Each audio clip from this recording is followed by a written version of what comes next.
მოგესალმებით მეგობრებო, ის ინფორმაცია რაც დღეს გაჟღერდა ქიმიური ნივთიერებების გამოყენების შესახებ, რომელიც თურმე პირველი მსოფლიო ომის დროს გამოიყენენ და საერთოდ ასეთი იარაღი ყველანაირ კონვენციით, ხელშეკრულებებით არის აკრძალული საკუთარი მოსახლეობის წინაშე, კი არა მტრის წინაშე. არის აკრძალული და ნუ ახლა მე ეჭვი არ მეპარება რომ ამას ხელისუფლება ნამდვილად იზამდა. ერთი წამით არ მეპარება ეჭვი რომ ეს ხელისუფლება ამას იზამდა. და ნუ ეს რო რა შედეგებს მოიტანს და როგორ განვითარდებათ მოვლენები ბავშვებს ვინც იქ მოიწამლენ ამ ნივთიერებებით და რამდენი წლის მერე იჩენს თავს ღმერთმა იცის.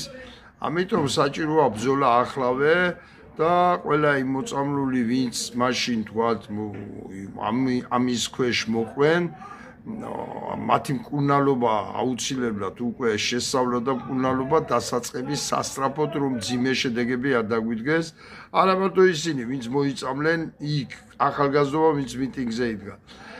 არამედ იქ სასტუმროში მცხოვრები ადამიანები და ისე უცხოელები ვინც იყვენ იქ თუ კი მოვიკვლევთ და მასაც ვაჩივლებიებთ იქნება კარგი. სასტუმროებში ხო იყვენ უცხოელები და ისინი რომ გამოდიოდნენ ქუჩაში როგორც მე მახსოვს სული ძახოთ რომ ძიმესუნი იდგა მეორე დღესაც ქუჩაში რამე თუ არ ნიავდებოდა ქალაქი.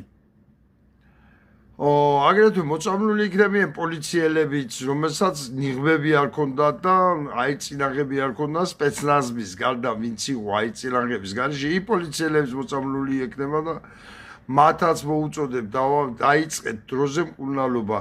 რა შედეგს მოიტანს არ ვიცით.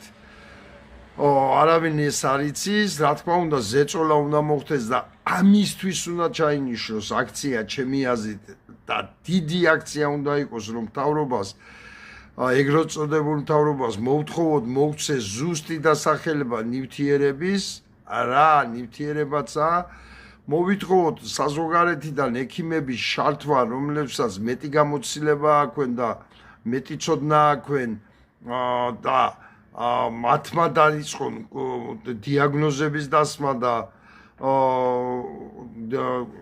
მკურნალობის დანიშვნა. ნუ მოკლედ რო ვთქვათ არ ერდა 10,000-ობით ადამიანია იმითი მოწამლული. და ნუ ახლა არ ვიცი რა ეს რა შედეგს მოიტანს კიდევ ღმერთმა იცის მართლა წლების შემდეგ. და არ ვიცი ახლა ამის ჩამდენი ხელისუფლება რომ თავის ნებით არ სადარწავა და ახლა ამისთვის ციხეში არ ჩაჯდება რაც